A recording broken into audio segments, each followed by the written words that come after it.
All right, guys, we're gonna try this again. We got a little bit of a sun issue. Sun is not cooperating, wind is not cooperating, but who cares? We're gonna power through this. It's not like it's a professional video anyways, okay? So, you're on the Bald Eagle Diesel YouTube channel. Obviously, I have one video that stands out among all the others on views alone. I've had a couple that get, you know, 1,000 views, 2,000 views, whatever. I have one video, I got a couple videos that get 0 views, whatever. But we have one video that's had over 25,000 views. So for a channel with like 120 subscribers, it's kind of a lot. So I figured I would give an update to that video, which was an update video in itself, but an update to that video, as well as reasons why things happened the way they did. So that video I'm talking about was a 40,000 mile update video for my 37-inch NITTO Ridge Grapplers. They're 37-1350 R20s. They were on a 2011 F250 6.7 Power Stroke. Okay, this truck is a tow rig. We have a B&W gooseneck hitch. I only own the gooseneck trailers. I pulled some bumper pulls, but I mean, there's not even a hitch in here right now.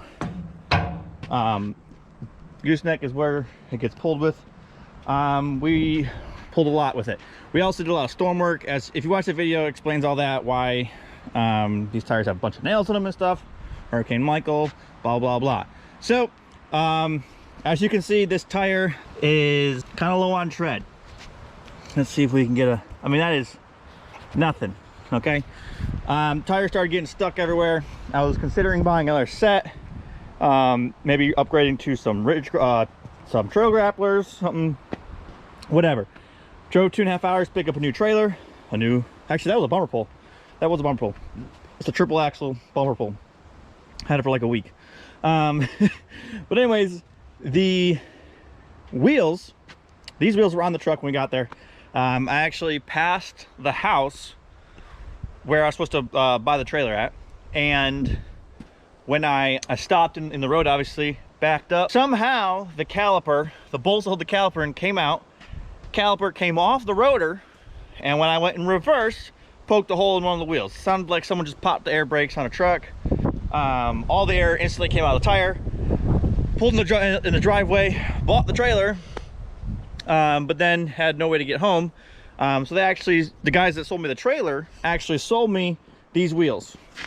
I believe these are off an 08, a 6.4 Power Stroke truck. They came with the factory wheels, factory tires. The guy just ran them down, did a couple burnouts, then took them off and put the, you know, aftermarket tires and wheels on. So here I am sitting with several-year-old tires and wheels. I'm on a 2011. It didn't matter, it's a work truck, I don't really care. Went and like 2 days later, 2 of the tires separated. Actually, it was this back one and the front driver's tire separated about 400 miles from home. It was a good day. So I had the option of buying other street tires like this, the same size, or buying a set of new wheels and tires.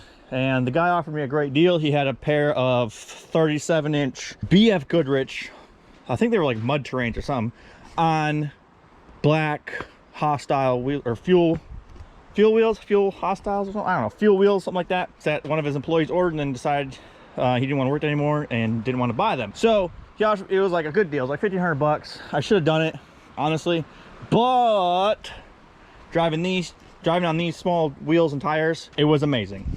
It was a game changer for the simple fact that this truck is fast. It is an animal. It is a beast when you put little tires on it.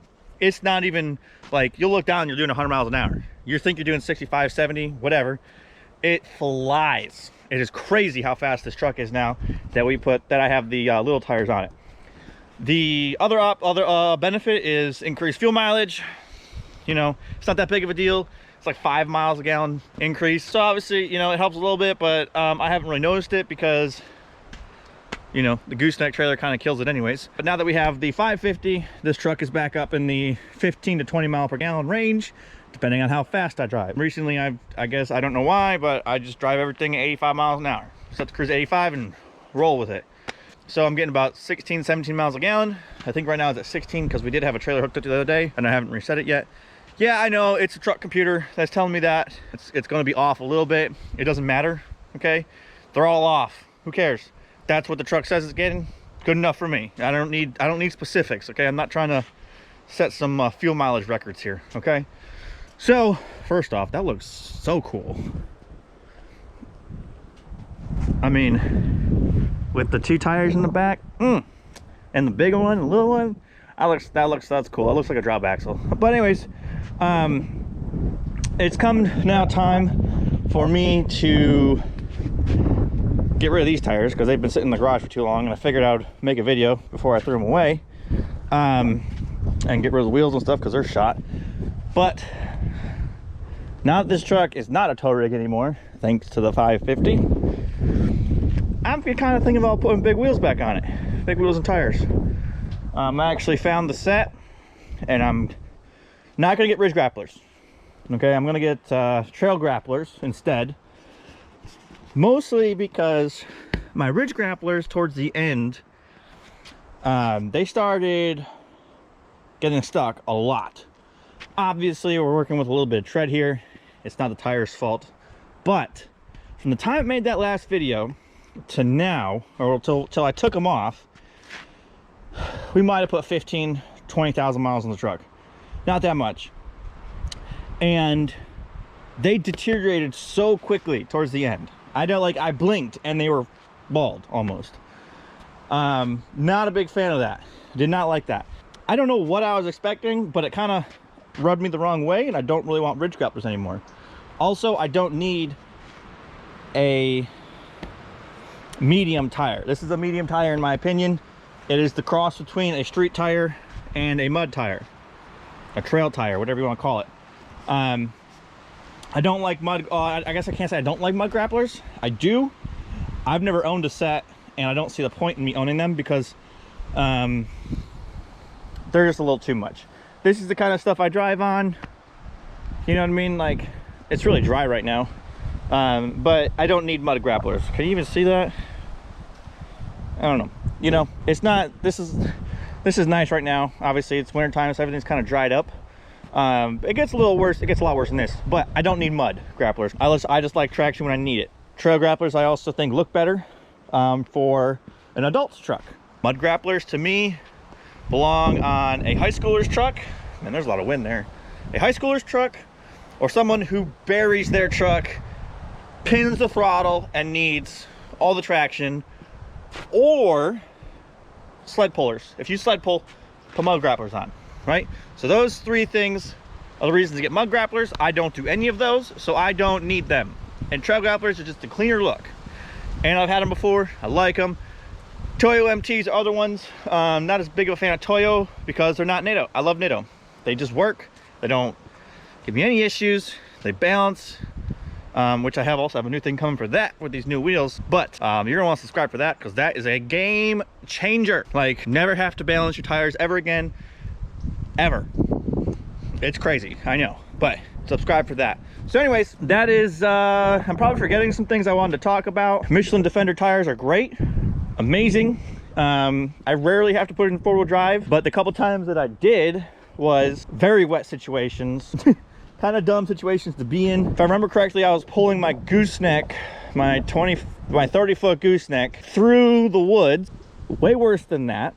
It was a very narrow trail. I actually cleared the trail with the skid steer. Standing water everywhere. We had a 90-degree turn, crazy. Put the truck in 4-wheel drive and it pulled that stuff amazing. The skid steer had to help the trailer around the corner a couple times, but other than that, these tires, when you put it in 4-wheel drive, they bite. They bite hard. Very fast, like I said. I haven't actually stood on it trying to break them loose off of a red light. But I'm sure that they would squeal a little bit and then just hook. Anything else? I think that's good enough. So, anything else? I think that's good enough. So if you have any questions, you know, obviously drop them in the comments. I don't have a mount that I trust personally to mount the GoPro to the truck so you can see the tires rolling. That was one of the a lot of comments on the last video where we don't see any tire video of the tires. Like I don't get that. You can't see them when they're moving. Okay, it's just a black circle. That's it. Nothing fun. But yeah, if that's another thing. If you guys have like if you know of a GoPro mount for a Hero 8 or Hero 7, which I'll probably be getting soon because this Hero 8 is garbage, let me know, because I would like to mount it on the outside of the truck, you know, do some cool stuff with it or whatever, but I don't trust it that this won't fall off and get ran over or lost. And it's like a $300-400 camera. I don't really want to throw that money away for a tire shot. So anyways, like, subscribing helps, I guess. I don't know, like watching the whole video. If you're here already, you've done enough help with the YouTube algorithm, so I appreciate that.